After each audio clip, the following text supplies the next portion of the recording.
बिस्मिल्लाहिर्रहमानिर्रहीम। मेरा नाम डॉक्टर रुखसार शबीन है और मैं यहाँ पर मेमन मेडिकल इंस्टीट्यूट में गायनी रेजिडेंट के तौर पर काम कर रही हूँ।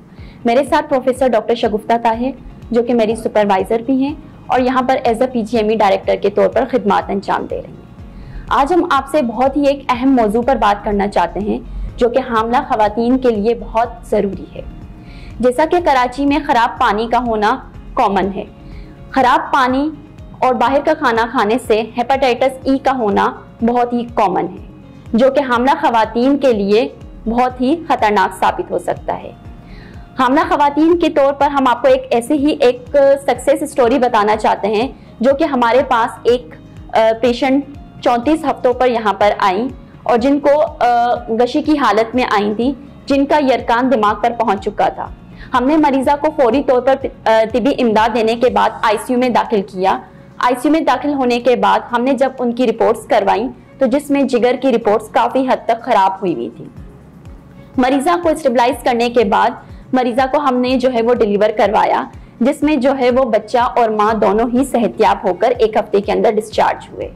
ये एक ऐसी बीमारी होती है हेपेटाइटिस E जिसमें 4 से 25% जो है वो ख़वातीन की, स्पेशली हामला ख़वातीन की अमवात हो सकती है। इसी मौजू के बारे में मैं चाहती हूँ कि हमारी प्रोफेसर डॉक्टर शगुफ्ता ताहिर जो कि आपको इस कॉमन टॉपिक जो कि हामला ख़वातीन के लिए बहुत ही लाजिम है, आपको उनके बारे में थोड़ी इम्पोर्टेंट इंफॉर्मेशन दें। मैं ये जानना चाह रही हूँ कि हेपेटाइटिस E ज़्यादातर के इसके रीजंस क्या हो सकते हैं और हम कैसे हमारी हामला ख़वातीन को इन चीज़ों से बचा सकते हैं। शुक्रिया रुखसार, आपने यकीनन बहुत अहम मौजू को उठाया है और ये इतना अहम है कि हमारी पब्लिक को इसके बारे में मालूमात होना बहुत ज़रूरी है। अब पॉइंट ये है कि हमारे यहाँ लोग जो हैं वो घर से बाहर खाना भी बहुत पसंद करते हैं और जो होटलों में पानी होता है तो जाहिर सी बात है वो बॉइल्ड वाटर तो नहीं होता। हाँ, कोई अगर मिनरल वाटर ले लें तो भी अलग बात है।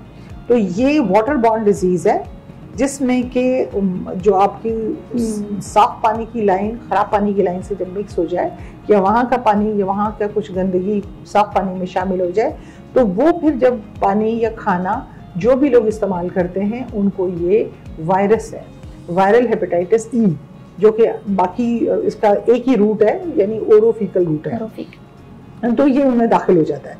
अब इसका काम क्या है कि आप जाते ही इसने तमाम आपके सेल लाइन्स को डिस्टर्ब कर देना है और जिगर के ऊपर ये असरअंदाज होता है। उस वजह से जो खून बनने की और खून जमने की सलाहियत है जिगर में वो ख़त्म हो जाती है। तो लिवर जो है वो जब इतना असरअंदाज हो जाए इस बीमारी से तो हत्ता कि वो फिर पीलिया इतना बढ़ जाता है कि वो मरीज़ा के दिमाग पे भी आ सकता है, उसके बच्चे पे भी असरअंदाज होता है। और इस असना में अगर उसकी डिलीवरी हो जाए, पैदाइश होती है, तो वो डिलीवरी के बाद औरत जो है इतना खून बह जाने की वजह से उसकी बात भी बहुत ज़्यादा कॉमन है। तो अब जब ये बीमारी हामला औरतों में इतनी ख़तरनाक और जानलेवा है तो इसके बारे में हमारी ख़वातीन को, हामला औरतों को ज़रूर पता होना चाहिए। तो जिसके लिए हम ये चाहते हैं कि उनको ये बताया जाए कि बाहर का खाना एक सिंपल सी चीज़ है जो कि बहुत आसान, जो कि आजकल बहुत कॉमन भी है, बहुत कॉमन भी है और बहुत आसान है कि वो चटपटी चीज़ें जो हैं जिनकी खातिर वो लोग बाहर चले जाते हैं उसको प्रेगनेंसी में अवॉइड करें, बिल्कुल वो ना खाएं और घर का पका हुआ खाना, सादा खाना लें और उसके साथ पानी को उबाल के पिएं। अच्छा डॉक्टर, इस चीज़ के बारे में और पूछना चाहती हूँ कि इसके क्या क्या इलामात हो सकते हैं कि जिसके तौर पर अगर वो हामला ख़वातीन को हो तो वो हमारे पास फौरी तौर पर रब्ता कर सकें।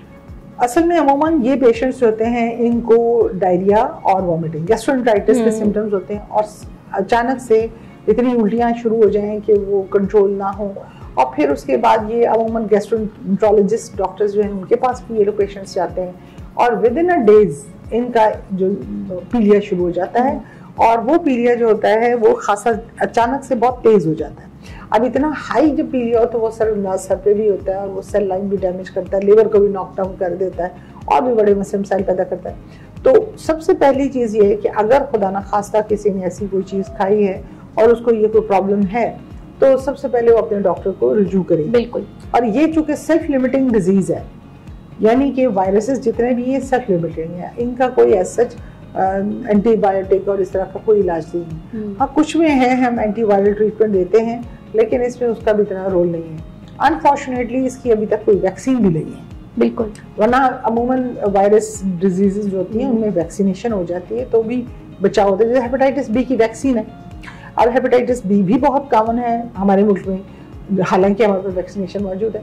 तो हमने इंडक्ट भी किया है पाकिस्तान की गवर्नमेंट ने, ताकि EPI प्रोग्राम में बच्चों को लगाई जाती है हेपेटाइटिस बी की वैक्सीनेशन।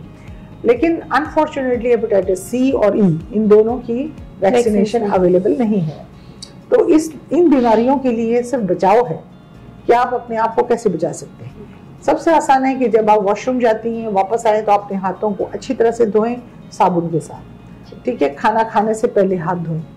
खाना जो है वो साफ सुथरा घर में पका के खाएं और पानी उबाल के पिएं। कुछ इसकी एहतियातें हैं जिसकी वजह से आप इस बीमारी से बच सकते हैं। हाँ, अगर खुदा ना खास्ता ऐसी कोई बीमारी, इस तरह के कोई अलामत जाहिर होना शुरू हो तो फौरी तौर पर अपने डॉक्टर से रिजू करें, और फिर उसके बाद जाहिर सी बात है अच्छा इलाज जहाँ होता है, जहाँ बेहतरीन तरीके से निगहदाश्त होती है, तो वहाँ पे अल्लाह ने चाहा माँ और बच्चा दोनों की सेहत सही रहती है। थैंक यू सो मच, बहुत शुक्रिया। तो हम अपनी आवाम को आज यही पैगाम देना चाहते हैं कि हामला खवातीन स्पेशली जो है वो उबला हुआ पानी पिएं और बाहर के खाने से परहेज करें, क्योंकि ये जो है वो माँ और बच्चे दोनों के लिए नुकसानदेह साबित हो सकती है। Thank you.